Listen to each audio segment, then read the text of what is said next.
নমস্কার, আমি অর্পিতা সাহা। আর আমাদের ভারতবর্ষে আজকে ৭৮তম স্বাধীনতা দিবস, কিন্তু আমরা মেয়েরা আজ স্বাধীন হতে পারিনি। আজকেও আমরা কোন পোশাক পরেছিলাম সেটা নিয়ে আমাদের চরিত্র বিশ্লেষণ করা হয় এবং নিরাপত্তা কিন্তু আমাদের চেয়ে নিতে হচ্ছে, লড়াই করতে হচ্ছে, রাত জাগতে হচ্ছে। কিন্তু কটা রাত মেয়েরা জাগবে? এর আগেও আমরা নির্ভয়া কাণ্ড দেখেছি, কিন্তু অপরাধীদের সেরকম কোনো দৃষ্টান্তমূলক শাস্তি দেওয়া হয়নি। শুধুমাত্র ফাঁসি কি একটা মানুষকে রেপ করে, মার্ডার করে, নৃশংসভাবে হত্যা করে ফাঁসি দেওয়াটা কি এনাফ?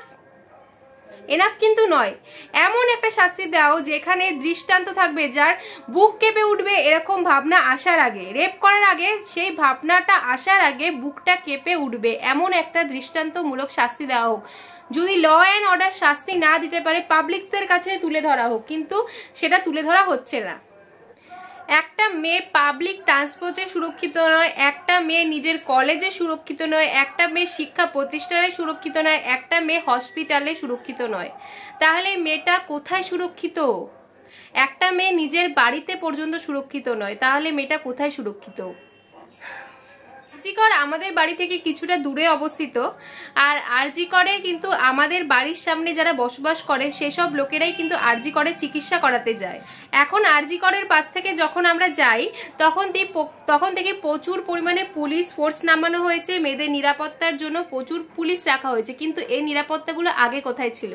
আর রিসেন্ট খবর অনুযায়ী আরজিকর ভাঙচুর করা হয়েছে। আরজিকর যারা ভাঙচুর করছে তারা কিন্তু লড়াই করছে না, তারা কিন্তু রাস্তায় নামছে না। আরজিকর তারাই ভাঙচুর করছে যারা প্রমাণ লোপাট করার চেষ্টা করছে। আজকে ৭৮তম স্বাধীনতা দিবস হওয়া সত্ত্বেও আমরা স্বাধীন হতে পারিনি। আমাদের নিরাপত্তার জন্য লড়াই করতে হচ্ছে। আমি জানি না এটা কতদিন করতে হবে, বা এই যে মোমবাতি নিয়ে দাঁড়ানো, মিছিলে দাঁড়ানো, এটা কতটা ফলদায়ক হবে বা লাভজনক হবে। প্রত্যেকটা পাড়ায় পাড়ায় যে মেয়েরা দাঁড়াচ্ছে সেটা কতটা লাভজনক হবে সেটা আমার জানা নেই, কিন্তু অবশ্যই লড়াই জারি করে রাখা উচিত, এইটুকু আমি বলবো।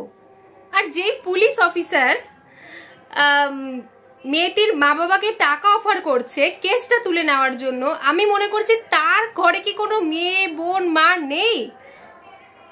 সে কি চিন্তিত নয়? মানুষ কতটা ইনহিউম্যানিক হলে অপরাধীদের ঢাকার চেষ্টা করে, যেখানে অপরাধটা এত বড়, যেখানে রেপ হয়েছে, মার্ডার হয়েছে, নৃশংসভাবে হত্যা করা হয়েছে।